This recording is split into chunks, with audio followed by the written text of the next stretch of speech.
How you doing, gentlemen? This is day 2 of the 31 days of Proverbs and the 31-day transformation. I'm feeling pretty good. So far, I'm sticking to my goals. I haven't had much of a struggle other than just getting out and doing what I wanted to do. There's always a little bit of the procrastination thing that pops up that you don't want to do it, but it's easier at the beginning of the journey. I know as it gets further down, it'll get a little bit harder. It's a weird thing, but I probably will do a video at the very end, probably sometime in the middle of August, and explain what I did and how I felt through it and blah blah blah. We'll get into that later. I'm trying not to spend too much time on these videos. Before I get into Proverbs 2, I want to give you a little nugget that I got while I was running today. So I started running in 2016. I didn't know how to run at all. God told me to get in shape to get out of a depression. So I started running, started working out, and at that time I was very into social media, and I was like, I'll post this all on social media and inspire other people to follow the same path. And I did inspire other people. I didn't see a lot of people following the same path, but they wanted to, but I digress. But what I realized through that was I wasn't just trying to inspire people. What I was doing was seeking attention and validation, which got me off track of the original goal. And then while I was running today, I was like, oh, this would be so much easier if I had the motivation of trying to inspire other people and show them what I'm doing. And I'm like, well, then would I just be seeking attention again? Maybe what I'm doing here, posting on a YouTube video, is seeking attention. But in my heart, my goal here is to help, inspire, and encourage other men to better themselves, because that's what we should do as men, is better ourselves. Excuse me. So while I was thinking about why am I always seeking attention, well, it's because I feel like I need to earn the respect of people, maybe. But should I at first learn to respect myself? Because I think us as men struggle with our self-esteem. And I think the way for us to respect ourselves, because I think that's where it starts, the respect from other people will just happen automatically.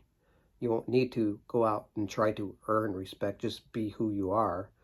But if you don't respect yourself, you're not really going to gain that respect. Do the things that make you a better man, and you will start respecting yourself. Like if you get up in the morning late, last minute, you don't have time to do anything, you don't have time to spend with God, you don't have the time to do any exercise or anything, you're going to feel bad about yourself. I know this because I was that man for a long time. If you get up and discipline yourself, as it says in the Bible to do, discipline yourself, do something. It doesn't matter what it is. Just do something that isn't procrastination, isn't scrolling on your phone. And so you got up 5 minutes early and scrolled on Facebook for 5 more minutes. Great. No, that's not discipline. Disciplining yourself is getting up and doing something that you wouldn't normally do that will help you improve who you are, whatever that is. So, I don't know, I got that little nugget while I was running. I wanted to share with you.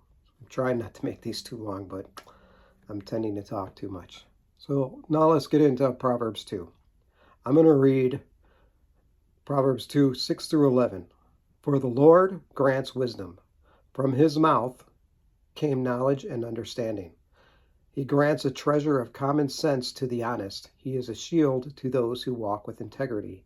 He guards the path of the just and protects those who are faithful to him. Then you will understand what is right, just, and fair, and you will find the right way to go. For wisdom will enter your heart, and knowledge will fill you with joy. Wise choices will watch over you. Understanding will keep you safe.